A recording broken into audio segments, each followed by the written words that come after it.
बिस्मिल्लाहिर्रहमानिर्रहीम। आईएमएफ ने हमें प्रोग्राम तो दे दिया लेकिन बातें बहुत सुना रहा है। आईएमएफ की एमडी कभी कहती हैं कि पाकिस्तान अगर पिछले प्रोग्राम पे अमल कर लेता तो आज ये सूरत हाल ना होती। इसके साथ साथ आईएमएफ ने अगर वन लाइनर कहा जाए पाकिस्तानी मईशत की बीमारी का तशखीस का जो मरहला था उसके हवाले से आईएमएफ का कहना यह था कि भारी खसारा, कमज़ोर माली पॉलिसी और गलत एक्सचेंज रेट, ये उन्होंने कहा है कि ये तमाम चीज़ें थी कि जो तबाही की वजह बनी, मईशत को इस हालात में पहुंचाया कि डॉलर फिर दोबारा अब तकरीबन ओपन मार्केट में जो दस्तयाब रेट है वो तकरीबन 300 रुपये हो चुका है। मुजम्मिल असलम साहब मेरे साथ मौजूद हैं। इनकी पार्टी के ऊपर इल्ज़ाम दिया जा रहा है कि उनका 2019 का जो प्रोग्राम था वो मुल्क को इस तरफ लेकर गया, क्योंकि उसके बाद ये तमाम बीमारियां जो मैंने कुछ देर पहले बताई ये पाकिस्तान तहरीक इंसाफ की पैदा करदा थीं, या अगर पैदा करदा नहीं भी थीं तो उन्होंने यानी कि पाकिस्तान तहरीक इंसाफ ने इन तमाम बीमारियों को दवाम बख्शा, इसकी तशखीस करने के बजाय, दवा देने के बजाय इसको मजीद बढ़ाया। मुजम्मिल असलम साहब भी मेरे साथ मौजूद हैं। बहुत शुक्रिया मुजम्मिल साहब आपके वक्त का। मुजम्मिल साहब, आईएमएफ ज़ाहिर बातें तो बड़ी सुना रहा है, उनका हक भी बनता है। जो हमारे मामलात रहे हैं, हम मुआहदा शिकनी का शिकार हुए हैं बकौल आपके मुखालफिन के कि आप मुआहदा शिकनी का शिकार हुए हैं, लेकिन आप हमेशा ये कहते हैं, मैंने कल भी आपकी प्रेस कॉन्फ्रेंस देखी, 3 दिन पहले भी आपका बयान देखा, आपने बड़े आसानी से कहा कि हम उसके जिम्मेदार नहीं हैं। क्या क्यों समझते हैं आप ऐसा? देखें फहद, मैंने कल जो है फवाद, मैंने कल जो प्रेस कॉन्फ्रेंस की थी उसमें तहरीक इंसाफ का बयानिया या तहरीक इंसाफ का मौक़िफ़ नहीं बयान किया था। कल मैंने आईएमएफ ने जो एक तफसीली स्टाफ लेवल रिपोर्ट्स जिसे डायरेक्टर रिपोर्ट कहते हैं वो उन्होंने शाया की, और वो तकरीबन 2018 जब से तहरीक इंसाफ हुकूमत में आई से लेके 2023 जून तक की वो जो है तहरीर थी, और उसमें उन्होंने निशानदहियाँ की कि किस किस हुकूमत ने किस किस वक्त क्या क्या अच्छे काम किए और क्या क्या उन्होंने बुरे काम किए। तो कल जो है जो मेरा जो प्रेस कॉन्फ्रेंस का टाइटल भी था वो ये था कि आईएमएफ ने अपनी खामोशी तोड़ दी। और मैं आपको भी कहूँगा, आपकी रिसर्च को भी कहूँगा, बाकी साथियों को भी कहूँगा, क्योंकि अभी 2 दिन पहले ही रिपोर्ट आई है, तो इसको आप पढ़ें। इसमें सबसे पहले तो वो प्रोपेगेंडा बस्ट हो गया जो अभी आपने अपने इब्तदाइये में बताया कि तहरीक इंसाफ 2018 से पहले पाकिस्तान एक जन्नत होती थी, जैसे आपके बयानिए से मुझे महसूस हुआ, और 2018 के तहरीक इंसाफ आई तो उसने उस जन्नत को दोज़ख बना दिया। नहीं, मैंने मुजम्मिल भाई इसी दौरान इस बात को तब्दील भी कर दिया था कि अगर बीमारियां मौजूद थी तो तहरीक इंसाफ ने उसको दवाम बख्शा, यानी कि आपने बीमारी को दुरुस्त करने के बजाय, इलाज करने के बजाय उसको दवाम बख्शा। अच्छा चलें, आपने बोला, मैं उसको ज़रा सख्त उर्दू थी तो उसको समझ नहीं सका शायद, तो मेरी माजरत कबूल कर लें उसने। तो जो है, मैं इसीलिए कल जो मैंने प्रेस कॉन्फ्रेंस की उसमें मैंने जो मेरा पैगाम था सबको वो यही था कि अब छोड़ दें तहरीक इंसाफ वाले क्या बोलते हैं, छोड़ दें ये हुकूमत पीडीएम वाले क्या बोलते हैं। आईएमएफ ने जो तहरीर की है हम उससे एग्री करते हैं, जो उन्होंने लिखा है, हम उनसे कहीं पे उस चीज़ से डिसएग्री नहीं करेंगे कि उन्होंने हमें तनकीद की है बाय द वे उसमें, और उन्होंने हमें बहुत सारे क्रेडिट भी दिए, लेकिन हम उनकी उस तहरीर से एग्री करेंगे। और जो उन्होंने इस हुकूमत की कारकर्दगी के बारे में उन्होंने लिखा है उससे भी हम 100% एग्री करेंगे। हम ये भी कहेंगे कि आईएमएफ ने इनको मतलब क्रेडिट, मतलब वो इनको बचाया नहीं। हम ये कहेंगे कि एक एक बात आईएमएफ ने जो ना धो के रख दिया इनको, ठीक है ना। अब हुकूमत को आप जो है ये सवाल करें कि हम तो आईएमएफ की रिपोर्ट से एग्री कर रहे हैं, उन्होंने जहां हमें क्रिटिसाइज किए कल, उसके बाद मेरे बाद जो है हमारे चेयरमैन ने भी एक जो है पैगाम में आईएमएफ का काफी जिक्र किया, और उसमें उन्होंने भी मेंशन किया कि कहां पे आईएमएफ और हमारा इख्तिलाफ था। तो साहब आप वाज़े फरमा दीजिएगा ना, आप जरा वाज़े फरमा दीजिएगा ना कि आपकी कौन सी ऐसी गलतियां हैं कि जिनको आप गलती समझते हैं, कौन सी ऐसी दूसरों की जानिब से निशानदेही की हुई चीजें हैं कि जिसको आप गलती नहीं समझते, आप कहते हैं कि वो दुरुस्त फैसला था, हमारे हक में था, पाकिस्तान के हक में था। तो कुछ तो अपने दौर का भी तस्करा कर दें, क्योंकि सारा मलबा जो रिपोर्ट के टाइटल है ना, जहां पर भी वो रिपोर्ट ट्रांसलेट होकर मैंने पढ़ी, ट्रांसलेट से मेरी मुराद ये है कि ज़ाहिर है कि तवील वो रिपोर्ट है, उसमें से जो हमारे मतलब की चीज़ें हैं, इंग्लिश हो उर्दू हो, जहां पर भी उसको जो उसका क्रक्स निकाला गया, समरी निकाली गई, उसमें पाकिस्तान तहरीक इंसाफ 2019 का मुआहदा उसी को मेन जिम्मेदार करार दिया गया है। मेरे भाई, मेरे दोस्त, हमने तो उस पर प्रेस कॉन्फ्रेंस कर दी। आपके जो जो वजीर खजाना और वो जो वजीर आजम है, जो बात बात पे जो है $1 बढ़ता है प्रेस कॉन्फ्रेंस कर देते हैं। इस रिपोर्ट को लेकर अगर ऐसा कुछ होता ना, तो आप कम से कम अब तक 36 प्रेस कॉन्फ्रेंसेस देख चुके होते हैं।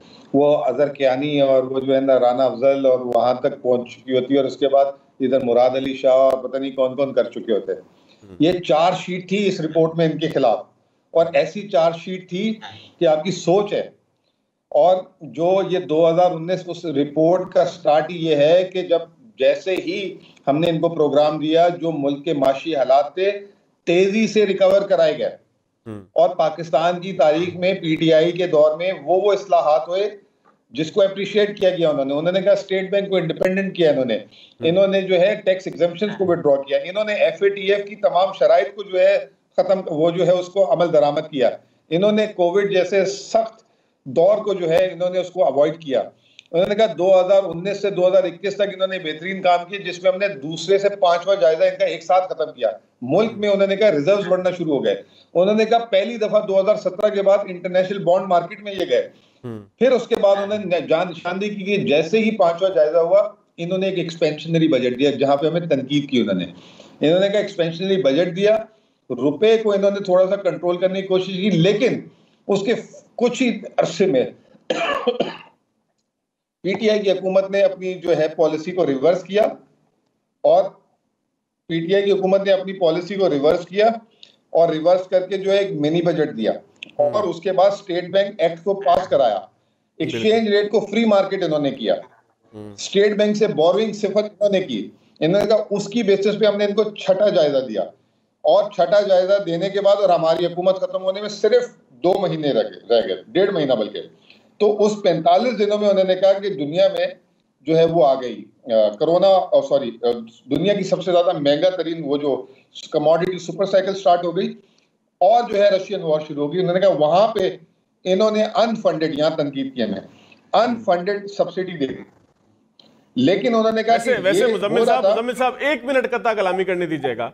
जो एतराज लोगों का शुरू होता है वो शुरू भी यहीं से होता है। मतलब मेरा ख्याल है कि अगर पाकिस्तान तहरीक इंसाफ की माशी पॉलिसी के ऊपर कोई बड़ा इख्तलाफ लोगों को है, तो है भी यहीं से कि आपने सब्सिडी दी, एक बहुत बड़ी सब्सिडी दी, जिसे अनफंडेड सब्सिडी भी कह सकते हैं। नहीं मेरे भाई, मेरे दोस्त, आपको शायद सब्सिडी का अंदाजा ही नहीं है। वो जो हमारे जब हमने दी तो वो टोटल 100 अरब भी नहीं थी। इन्होंने तो इस बजट में 1500 अरब रुपए की सिर्फ सब्सिडी दे दी है बिजली की।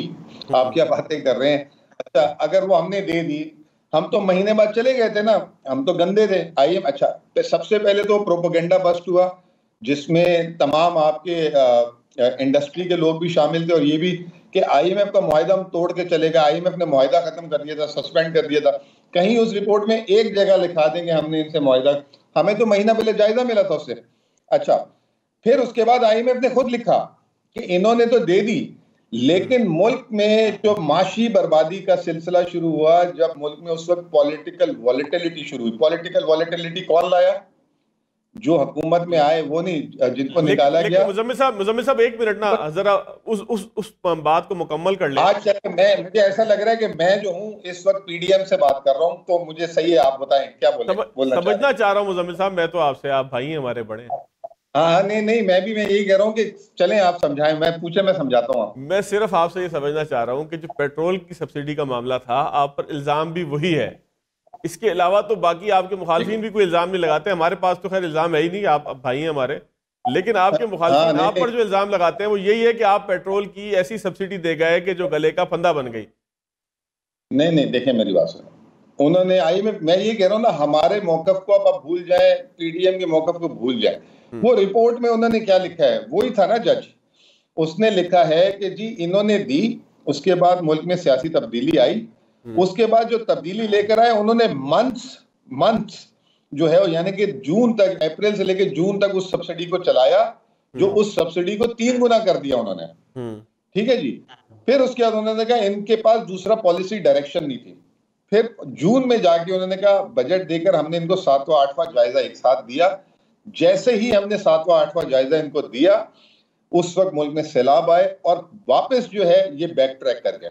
इन्होंने एक्सचेंज रेट में स्पेकुलेशन शुरू कर दी, उसको कंट्रोल करना शुरू कर दिया, इंपोर्ट की पाबंदियां मजीद बढ़ा दी इन्होंने बजट ओवररन करना शुरू कर दिए, जिसकी वजह से इन्होंने कहा कि पूरी दुनिया से इनको एक्सटर्नल फाइनेंसिंग बंद हो गई। अच्छा, ये जो आप बता रहे हैं कि तब्दीली आई, यानी कि ये मिफ्ता इस्माइल के बाद ऐसा शुरू हुआ कि एक्सचेंज कंट्रोल करना शुरू किया गया और बाकी सारे मामला सैलाब, ये मुझे अगर गलत नहीं हूं तो जी जी।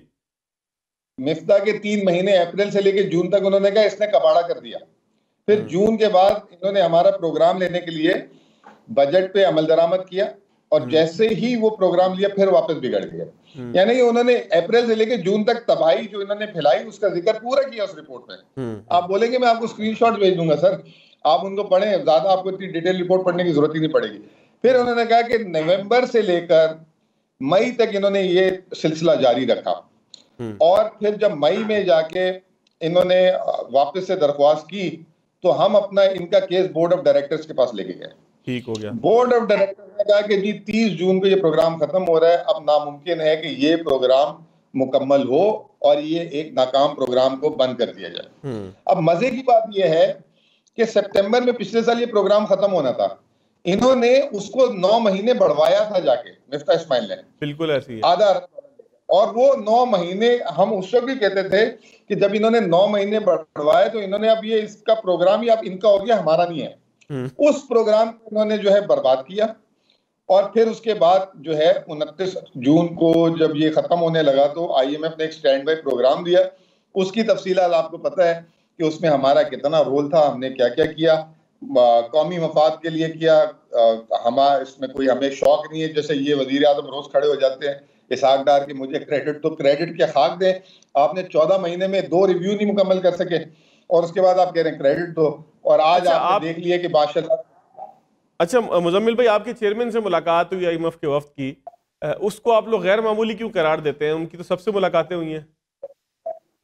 किससे हुई हैं बताएं? पीपल्स पार्टी के पास भी वो गए और स्टेक होल्डर तो 2-3 ही है ना बड़े, हर जमात के पास नहीं। तो आपने कहा पहली बात तो पीपल्स पार्टी से तो वो वैसे भी मिल रहे थे, हुकूमत में बैठी हुई वो तो ठीक है ना, तो उसमें अनयूजुअल क्या। और फिर दूसरा वो तो जो यहाँ की रेजिडेंटशिप थी वो जाके मिली हमसे, तो न्यूयॉर्क की टीम में लिए, सॉरी वाशिंगटन की टीम में लिए पूरी 1.25 घंटा और उन्होंने हमें ब्रीफ किया। और दूसरा आपकी फोन कॉल्स उनको याद आ गई ना कि जिसमें जो है वो मोहसिन लगारी साहब से बात हो रही है, झकड़ा साहब की। मेरे भाई बात सुना जनाब, मैं आपको उस पर भी क्लियर कर देता हूँ। पहले तो एक चीज आपके लिए क्लियर कर दूं कि अगर आपको लग रहा है कि वो हमारी चेयरमैन वाली दिन ही मुलाकात हो गई और चेयरमैन वाले दिन, उससे पहले हम उनसे राब्ते में थे। जब उन्होंने SLA जैसे अनाउंस किया उसके बाद से वो हमसे पूरा हफ्ता राब्ते में रहे और हमसे नेगोशिएट करते रहे, बातें बताते रहे। फिर उसके बाद ये फाइनल मीटिंग हुई है, तो आप उसको पीपल्स पार्टी की मीटिंग से मवाजना ना करें। दूसरा फोन कॉल, अब वो यही बात है ना, मैंने आपको यही कहा कि प्रोग्राम को जो उन्होंने लिखी है रिपोर्ट उसको पढ़ें। अगर कहीं उस फोन कॉल का या उसके बारे में कोई ये भी छोड़े, ये तो बहुत आप ज्यादा आगे जा रहे हैं ना, ये भी बोला हो ना कि PTI ने जो है कोई ऐसी चीज की हो जिससे प्रोग्राम सबूताज हुआ हो। अच्छा मुजम्मिल भाई, अगर आपके दौर में तो ये पॉलिटिक्स इन्होंने शौकत तरीन और लोगों की कॉलें टेप करके रिलीज भी इन्होंने की ताकि प्रोग्राम को खराब भी ये करना चाहते थे। और दूसरी बात ये आज वापस से क्लियर कर लें फवाद भाई कि वो जो लेटर था ना वो वजीर खजाना मिफ्ता इस्माइल के लिए था, IMF के लिए नहीं था। दिन में 100 दफा ना हर सूबे का वजीर आला लेटर लिखता है फाइनेंस मिनिस्टर को, आप हमारे फंड रिलीज करें, आप हमारे साथ ये कर रहे हैं। तो उसमें अनयूजुअल क्या था? आप लोग उसको अनयूजुअल बना के बड़ा करने की कोशिश करते रहे लेकिन नाकाम हो गए। अब तो IMF की रिपोर्ट में भी आ गया ना, कोई बता दें कि कहीं जिक्र हुआ हो उसका, अपनी तरफ से मफरूजे बना के चलने की कोशिश की गई, नहीं अब फेल हो गई। अब उसके बाद हुकूमत से तकाजा करे ना कि इस रिपोर्ट, इस चार्जशीट पे प्रेस कॉन्फ्रेंस तो करें, क्यों नहीं कर रहे? हमने तो दिलेरी दिखाई ना, मैंने भी की, कल चेयरमैन ने भी बात की, इस पे आए बात करें। अखबारें आप कह रहे हैं कि मैंने अखबारों में पढ़ा है कि PTI पे सारा इल्जाम है, वो मुझे दिखाएं वो चीजें उस रिपोर्ट के अंदर अगर लिखी हुई है कहीं। उस रिपोर्ट के होना हो मैं आपको लिंक जरूर भेज दूंगा कि मैंने कहां पढ़ा के आपके ऊपर सारी बात डालेगी। अच्छा हुआ मुजम्मिल भाई, रिपोर्ट का सामने रखें। अच्छा हुआ मुजम्मिल भाई, उसके ऊपर आपकी वजाहत आ गई। अच्छा जी, इसहाक डार साहब ने कहा है कि ज़राअत और रियल एस्टेट के ऊपर टैक्स नहीं लगेगा। ये उन्हें क्यों कहना पड़ा? आईएमएफ का मुतालबा कुछ ऐसा मौजूद है क्या पाकिस्तान में पोटेंशियल है इन दो सेक्टर्स के अंदर कि इनको भी हम टैक्स की जद में लेके आए? देखें, आपने अभी थोड़ी देर पहले इत्तेफाक है, इसलिए शायद आप प्रोग्राम में मसरूफ होंगे, आपको मौका नहीं मिला होगा। उन्होंने यू टर्न मार ली है, अभी ट्वीट की उन्होंने थोड़ी देर पहले। अच्छा, मैंने नहीं उन्होंने देखी। कहा मैंने हाँ उन्होंने कहा मैंने ऐसी कोई बात ही नहीं की, और ये मीडिया ने इसको गलत तासुर दे दिया है। आईएमएफ से जो हमारी बात हुई है ज़राअत की और रियल एस्टेट की टैक्स की, अब मैं उस पर पाबंद हूँ। ये मीडिया उसको गलत तासुर दे गया। तो मैंने क्या किया, मैंने वो इत्तेफाक से उनका असेंबली का क्लिप सुना था, हम्म। तो वो क्लिप उन्हीं को मैंने उनकी ट्वीट पे रीट्वीट कर दी है, आपकी आंखों और कानों के लिए। चले, तो ये है हो सकता है थोड़ी देर में वो रिप्लाई कर दे उसका, माशाल्लाह। नहीं, वो रिप्लाई नहीं करेंगे, मुझे नहीं करेंगे रिप्लाई, लेकिन मैंने उन्हीं की आवाज सुना दी, उन्हीं की वीडियो के समेत। तो वो तो इल्जाम देके कंधे ढूंढते हैं ये लोग। पहले इन्होंने हम कंधा मिला हुआ था, फिर मिफ्ता इस्माइल मिल गया था, फिर उसके बाद इन्होंने कहा कि आलमी साजिश हो रही है, इनको आईएमएफ वालों के रगड़ा दे दिया इन्होंने। कभी क्या कहते हैं, कभी क्या कहते हैं। अब अपनी बोली हुई बात 24 घंटे के अंदर बैक ट्रैक कर गए कि जी मैंने तो बोला ही नहीं। तो अच्छा ये तो मुजम्मिल भाई, हशर है, इनका हाल है। मेरे पास आखिरी 2-3 मिनट है। ये फरमाइएगा कि स्टॉक मार्केट तो चल पड़ी है। देखिए, मुल्क तो मेरा आपका है ना, ये हुक्मरान उसके ऊपर जो भी हो, तहरीक इंसाफ हो, पीडीएम हो, एबीसीडी जो भी आ जाए, मुल्क तो आपका हमारा है ही। ये फरमाइएगा कि इस वक्त जो सूरत हाल है, जो पॉलिसीज है हुकूमत की, आईएमएफ प्रोग्राम को हम टो कर रहे हैं, उसके पीछे चल रहे हैं, तो आप इत्मीनान का इजहार करेंगे कि कम अज कम पॉलिसीज ऐसी जरूर है कि जो किसी पाइपलाइन के अंदर ऐसी आ गई है कि जिसका दाना कामयाबी की तरफ खुलता है? देखिए, हमने आपके सामने है ना, बगैर इनसे कोई शर्त रखे, जैसे फेटफ की जब जमाने में हमें चीजें करनी थी तो उन्होंने शर्त रख दी थी कि आप हमें नैब के लॉज में रिलैक्सेशन करें वरना हम वोट नहीं देंगे। तो हमने बगैर कोई शर्त रखे आईएमएफ से बात की, आईएमएफ के प्रोग्राम को सपोर्ट कर दिया, क्योंकि हमें पता था कि अगर ये सपोर्ट नहीं करेंगे तो पाकिस्तान के लिए बहुत मुश्किल हो जाएंगे अगले 9 महीने में। तो पाकिस्तान का मफाद हमारे नजदीक बहुत अच्छा है, मतलब वो है, सुप्रीम है। लेकिन प्रॉब्लम ये है कि आप ऐसे नहीं कह सकते कि ड्रम में मैं सुराख कर दूं और नीचे से पानी निकलते रहे और ऊपर से बाल्टी से पानी डालते रहे। बिल्कुल ऐसी। ठीक है ना, ये हुकूमत जो है ये ड्रम पे सुराख किए जा रही है। अभी 20 दिन रह गए, इन्होंने 61 अरब रुपए के जो है डेवलपमेंट फंड जारी कर दिए। पंजाब हुकूमत ने 2.25 अरब रुपए की गाड़ियों का ऑर्डर दे दिया। ठीक है ना, ये नहीं हो सकता। आज जो बिजली की कीमत 31% बढ़ी है, ये आपको पता है, इसमें आज जो ये 50 रुपए यूनिट हो गया, इसमें तेल पता है कितना इस्तेमाल हो रहा है? सिर्फ 6 रुपए का, 7 रुपए का। बाकी 43 रुपीस जो है बिजली घरों के किराए हैं, टैक्सेस है, बिजली की चोरी है और डिवैल्यूएशन है। अंदाजा लगाएं कि आप 50 रुपए यूनिट वाला बिजली जो है उसमें सिर्फ ईंधन 7 रुपए का इस्तेमाल हो रहा है, बाकी सब इन कामों में। ये इनकम्पिटेंसी, आपने महंगे महंगे बिजली घरों के ठेके दे दिए, उसके बाद आपने रुपए की कदर गिरवा दी, उसके बाद आपने जो है बिजली घरों के साथ बहुत महंगे एक्सपेंसिव वो कर दिए मुआहदे। फिर उसके बाद आप बिजली जो चोरी हो रही है, इनकी हुकूमत आने से पहले 94% बिजली की रिकवरी थी, अब 80% पे आ गई। यानी कि बिजली का बिल ही नहीं वसूल करें। अब मैं और आप उन जो बिजली चोरी कर रही है, जिनसे वसूल नहीं करें, हम भरेंगे। तो ये इतना बड़ा, जिसे कहते हैं नाअहलियत। अब आईएमएफ ने तो सही किया है ना कि आपका नुकसान पूरा करने के लिए बिजली की कीमत उतनी बढ़वा दी है। लेकिन बात यह कि उस कीमत बढ़ाने के पीछे जो मकासद हैं, वो तो आप देखें, उस पर तो कोई बात करें कि ये क्या कर रहे हैं। कोई अंधा कानून चल रहा है। बिल्कुल ठीक है मुजम्मिल हसन साहब, बहुत शुक्रिया, आपने बड़ी तफसील से वो तमाम बातों की वजाहत की कि जो मीडिया में पाकिस्तान तहरीक इंसाफ के हवाले से चल रही हैं, कि शायद पाकिस्तान तहरीक इंसाफ ने ऐसा प्रोग्राम के अंदर ऐसा कुछ कर दिया, ऐसा कोई फॉल्ट कर दिया कि जिसकी बुनियाद पर गाड़ी आगे चल नहीं पा रही थी। बहरहाल आपका मौक़िफ़ था। एक ब्रेक लेते हैं, ब्रेक के बाद आगे। ब्रेक के बाद खुशामदीद। हारून शरीफ साहब मेरे साथ मौजूद हैं, साबिक चेयरमैन हैं बोर्ड ऑफ इन्वेस्टमेंट के, माहिर मईशत हैं। डॉक्टर फ़ारूक सलीम साहब मेरे साथ मौजूद हैं, माहिर मईशत हैं, किसी तारुफ के मोहताज नहीं, मईशत के हवाले से बड़ी अच्छी एक राय भी रखते हैं, आर्टिकल्स भी उनके सामने आते रहते हैं। डॉक्टर साहब, डॉक्टर फ़ारूक सलीम साहब, मैं आप ही से शुरू करूँगा। IMF का जो एक रिव्यू रिपोर्ट आई है, उस एक लाइन अगर मैं आपसे पढ़ूँ कि भारी खसारा, कमज़ोर माली पॉलिसी और गलत एक्सचेंज रेट का दिफा, ये माशी पॉलिसी की तबाही थी। इसके अंदर जो टाइटल हमने अखबारात में पढ़ा वो पाकिस्तान तहरीक इंसाफ के 2019 के प्रोग्राम और फिर पाकिस्तान तहरीक इंसाफ को ही जिम्मेदार करार दिया गया था। आप कितना इस बात से इत्तफाक करते हैं, कितना इख्तलाफ करते हैं? देखिए, उस रिपोर्ट के अंदर कोई 8 मरतबा एक्सेप्शनली हाई रिस्क का जिक्र किया गया। बार बार 120 सफ़ात की रिपोर्ट है, बार बार उसमें ये लिखा जाता है कि रिस्क बड़ा हाई है कि ये प्रोग्राम जो है ये शायद मुकम्मल ना हो पाए। उसके बाद कोई 60 दफ़ा रिफॉर्म्स का, इस्लाहात का जिक्र किया गया है। बड़ी मैं समझता हूँ कि कॉम्प्रिहेंसिव रिपोर्ट है, लेकिन मुझे महसूस ये हो रहा है कि अगले 3 से 9 महीने जो हैं, ये जो भी हुकूमत आएगी वो इलेक्शन जीतने के बाद आए, इलेक्शन से पहले आए या बुरी हुकूमत हो, उसके लिए एक बहुत ही सख्त किस्म का इम्तिहान है। इम्तिहान ये है कि बजट का एक, जिसको कहते हैं प्राइमरी सरप्लस, उन्होंने क्रिएट करना है। दूसरा इम्तिहान ये है कि कतन फॉरेन एक्सचेंज की मार्केट में किसी किस्म की मुदाखलत जो है वो ना करने की एक शर्त रखी गई है। जो बिजली का शोबा है उसमें इस्लाहात लाने की एक शर्त रखी गई है। क्लाइमेट रेजिलियंस की एक शर्त रखी गई है। तो शराइत बड़ी सख्त हैं और मुझे लगता ऐसा है कि अगर हुकूमत की नीयत हो भी कि उसके ऊपर अमल दरामद करना है, तो फिर एक जो ज़रूरी चीज़ है वो काबिलियत चाहिए होगी, क्योंकि वो शराइत अमल करने के लिए न सिर्फ नीयत चाहिए, उसके साथ एक काबिलियत भी चाहिए।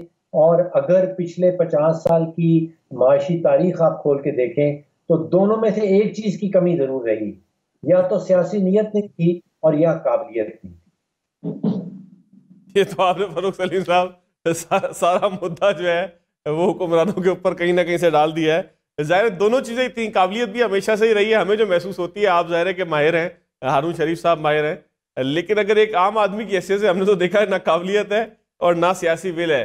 हारून साहब, आप कितना इत्तफाक करते हैं 2019 के प्रोग्राम के हवाले से जो IMF ने कुछ नुकात बताए हैं कि जिसमें उन्होंने कहा कि तबाही की, नुकसान की वजह ये थी, उस पर भी कमेंट कर दीजिएगा। और फिर फरूख सलीम साहब ने जो वजूहात बताई हैं, क्या आप उससे मुत्तफिक हैं? जी देखिए, IMF पाकिस्तान से एज ए क्लाइंट बिल्कुल एक इंडिपेंडेंट टेक्निकल लेवल पे काफी अरसे के बाद डील कर रहा है, क्योंकि पहले हमें कुछ छूट मिलती रही है जियोपॉलिटिक्स की वजह से, अफगानिस्तान की वजह से, US से तल्लुकात की वजह से। अब इसमें जो काबिलियत की बात है, मैं 100% एग्री करता हूं। हमारे पास वो लोग हैं ही नहीं जो ग्लोबल इकोनॉमिक पॉलिसी मेकिंग को समझते हों या इदारों को समझते हों।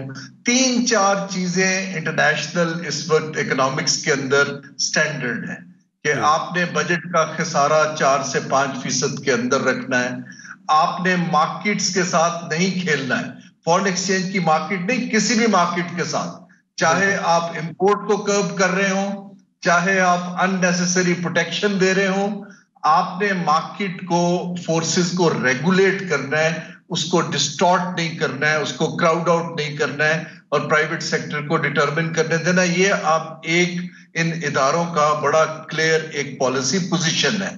सिमिलरली आपने रिस्क मिटिगेशन करने के लिए फैक्टर्स डालने हैं और बहुत सख्त अपना फाइनेंशियल डिसिप्लिन दिखाना है। अब इस चीज के लिए सलाहियत जो है वो ब्यूरोक्रेसी में ना पहले थी ना है। जो हमारे सियासतदान हैं वो अभी भी गालिबन को 20-25 साल पुराने की दुनिया में रहते हैं और वो अपनी विम्स के ऊपर समझते हैं कि वो कंट्रोल कर लेंगे मार्केट्स को।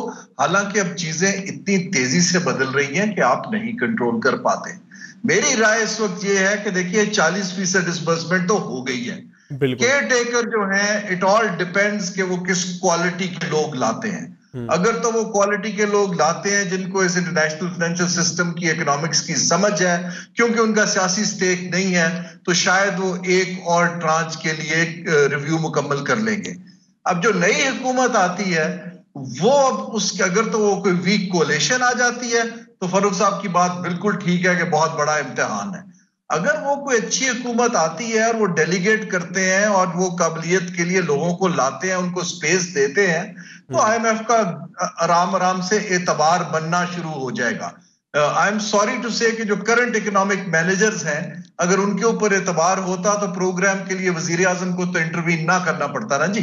बिल्कुल ठीक कह रहे हैं। इस पर सूरतें, और ये बड़ा खतरनाक है कि हेड ऑफ स्टेट के लेवल के ऊपर हम स्पेस क्रिएट कर रहे हैं। ये एक टेक्निकल काम है, ये टेक्निकल एक्सपर्ट्स को ही आगे ले जाना चाहिए, ना कि इसको हम हाई पॉलिटिकल टेबल के ऊपर जगह दें। ये पाकिस्तान के लिए भी अच्छा है और IMF के लिए भी अच्छा है। बल्कि हारून साहब, फारूक साहब, मैं अगर आपकी नज़र से गुजरी ना हो, एक खबर मैंने पढ़ी जो अयाज सादिक साहब ने कोई इंटरव्यू किसी को दिया है, मेरा ख्याल है हामिद मीर साहब को दिया, किसी और को दिया है। अगर आप उसको अगर आप उसकी ट्रांसक्रिप्ट पढ़ें, मैंने तो ट्रांसक्रिप्ट पढ़ी है, उसमें तो खास खास चीज़ें हैं। मैं हैरान रह गया कि किस तरह की वो बातें करते हैं कि जी मैंने शेरी रहमान साहिबा को और मरियम औरंगज़ेब साहिबा को कहा कि बस दुआ कीजिए, और इस वक्त जो दुरूद सलाम पढ़ी है, उसके बाद जो है वो हमने देखा कि वज़ीर-ए-आज़म पाकिस्तान जनाब शहबाज शरीफ साहब जो हैं वो मुज़ाकरात कर रहे हैं, और अचानक माहौल बदला, और उसके बाद अगले दिन जब मुज़ाकरात हुए तो उसके बाद हमें प्रोग्राम मिल गया।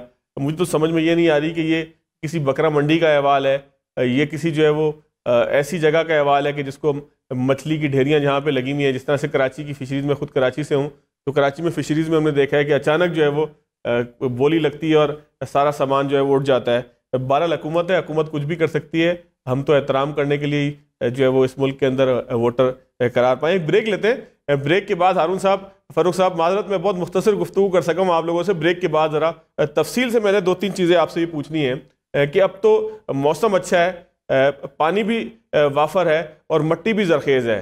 इससे मेरी मुराद ये है कि अब जो है वो निगरान हुकूमत है जिसके ऊपर सियासी प्रेशर नहीं है। उसके बाद एक ऐसी हुकूमत होगी कि जिसने इब्तिदा के अंदर फौरी तौर पर, अगर वो बहुत ज़्यादा डिलीवरी नहीं भी करती, डिलीवरी से मेरी मुराद है बहुत ज़्यादा सब्सिडीज़ नहीं दे सकती, बहुत ज़्यादा छूट नहीं दे सकती, तो भी जो है वो कोई उसको मसला नहीं है, क्योंकि उसने 5 साल चलना है, आखिरी 2-3 सालों के अंदर वो सब कुछ कर सकती है। तो क्या हालात आगे आपको ठीक दिखाई देते हैं? ब्रेक के बाद बात। ब्रेक के बाद खुशामदीद। फारूक साहब, ब्रेक से पहले मैं आखिरी जो चंद लाइनें कह कर गया, उसमें मुझे ये लगता है कि अब हालात ऐसे हैं कि हमें IMF की पाबंदी भी कर लेनी चाहिए, और मईशत में कुछ ऐसे सख्त फैसले जिसकी रास्ते में सियासत रुकावट बनती है, उसको भी जो है वो खाड़ फेंकना चाहिए, क्योंकि जाहिर है कि अब निगरान है, और निगरान के बाद जो अगली हुकूमत है उसके पास 5 साल का अरसा है, उसको फौरी तौर पर कुछ हंगामी काम नहीं करने। तो आपको लगता है माहौल अब ठीक है इस्लाहात के लिए, मामलात को आगे लेके चलने के लिए? देखिए, पहली बात तो ये है कि ये जो स्टैंड बाय एग्रीमेंट हमें मिला है, ये मेरी इतलात के मुताबिक बहुत ही मुश्किल से मिला है, और बहुत ही आप समझिए पेलने पड़े हैं, और इसमें बहुत बड़ा रोल एक फौजी सिफारतकारी का है, जिसको मिलिट्री डिप्लोमेसी हम कहते हैं।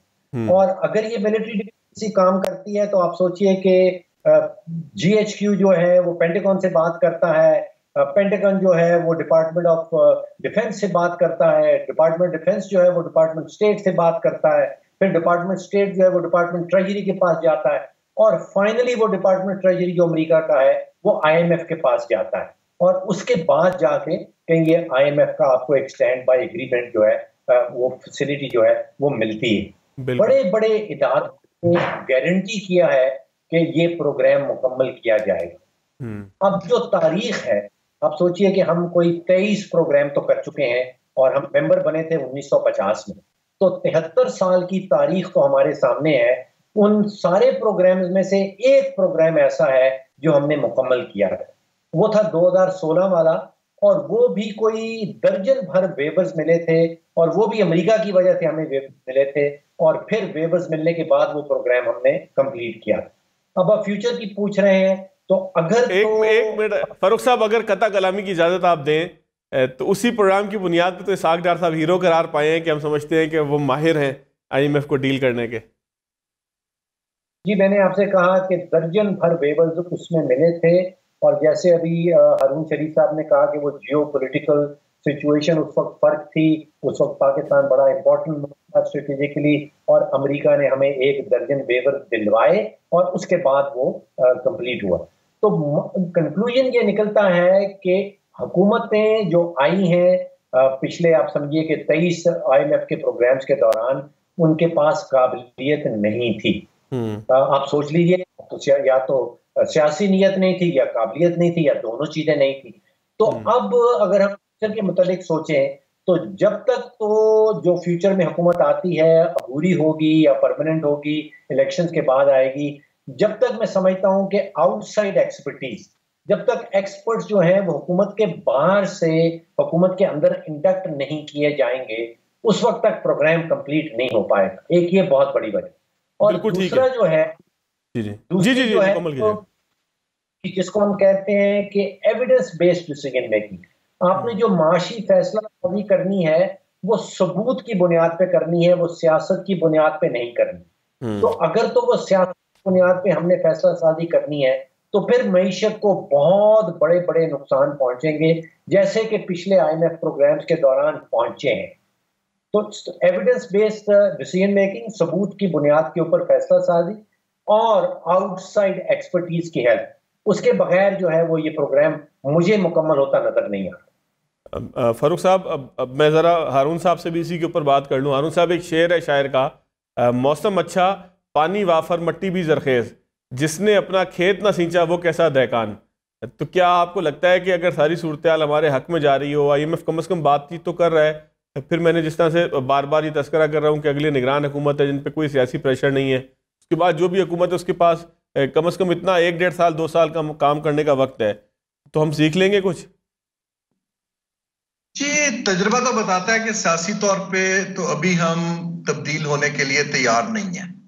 हमारा माइंडसेट एक ओल्ड स्कूल इकोनॉमिक्स में फंसा हुआ है, जिसमें हम पेटरेज पे, प्रोटेक्शन पे और बाहर की मंडियों में एक्सेस के लिए जियोपॉलिटिक्स को यूज करके करते रहे। हमने कभी अपना एक इकोनॉमिक, जिसको हम वैल्यू प्रोपोजिशन या मॉडल कहते हैं, वो दुनिया के सामने नहीं रखा है। अब वक्त आया कि उसको बनाना है, और उसको बनाने का तरीका हमें आता नहीं है। और वो तरीका, मैं एक चीज ऐड करूंगा जो भी फारूक साहब ने कहा है, कि हमें एक्सपर्ट्स लाने तो पड़ेंगे, लेकिन उन एक्सपर्ट्स को स्पेस देनी पड़ेगी कि उनको डिसीजन मेकिंग डेलीगेट की जाए। जनाब अदरवाइज अगर आप नोबेल लॉरिएट को भी लाके बिठा देंगे और वो फेडरल सेक्रेटरी के नीचे बैठा होगा तो वो नहीं डिलीवर कर पाएगा। बिल्कुल। तो हमें कुछ इदारा जाती तब्दीलियों की जरूरत है। देखिए, पाकिस्तान को 2-3 चीजें मैं अर्ज करता जाऊं। देखिए, ये जो अभी 9 माह का अरसा है, जिसमें से तकरीबन 1 माह गुजर गया है, ये तैयारी का टाइम है। अगर तो केयर टेकर के अंदर ऐसे काबिल लोग आते हैं कि वो अगली हुकूमत के लिए एक इकोनॉमिक ऑप्शंस का पेपर बना जाते हैं, जिसको इंटरनेशनल इदारे क्वाइटली एंडोर्स करते हैं, तो अगली हुकूमत का काम आसान हो जाएगा। अगर वो यहां पर भी आते हैं कि उन्होंने कोई डील्स करनी है, कुछ 1-2 काम करने हैं और किसी को प्लीज करना है, फिर वो काम नहीं हो पाएगा। सिंपल सी बात है। लेकिन इस वक्त अब जो दुनिया इतनी तेजी से बदल रही है, हमें जितनी जल्दी हम समझ लें कि ना तो हमारे फ्रेंडली कंट्रीज, ना IMF और वर्ल्ड बैंक वगैरह और मल्टीलैटरल्स, अब हम उनकी तरजीह नहीं है। बिल्कुल समझने की जरूरत है। जब तक हम एक इकोनॉमिक डील टेबल पे नहीं रखते that we can offer something, और वो डील हमारी एक्सपोर्ट्स की और प्रोडक्टिविटी बढ़ाने की है, जिसको 10 बरस लगेंगे, लेकिन हमें डायरेक्शन लेने के लिए काम करना है और वो इदारों को मजबूत करना है। ये फाइनेंस मिनिस्ट्री का काम नहीं है, ये काम उन लोगों का है। आपको ट्रेड इकोनॉमिस्ट चाहिए, इंजीनियर्स चाहिए, पेट्रोलियम के एक्सपर्ट्स चाहिए, बैंकर्स चाहिए। आप उनको, ये जो एक अभी काउंसिल बनाई है हमने इन्वेस्टमेंट फैसिलिटेशन की, इस काउंसिल को एक्चुअली इकोनॉमिक रिफॉर्म्स को ओवरसी करना चाहिए, और इन इदारों में लोग बिठाएं काबिल, और उनको तनख्वाह दें अच्छी, प्राइवेट सेक्टर से ज्यादा दीजिए। बिकॉज हम लोग एक जो पहला काम करते हैं कि जो आता है उस गरीब को तब कहते हैं मुफ्त में काम करो। हाँ, बिल्कुल। Let people come and deliver. हाँ, वो फिर डिलीवर नहीं करता तो उसको अकाउंटेबल करें।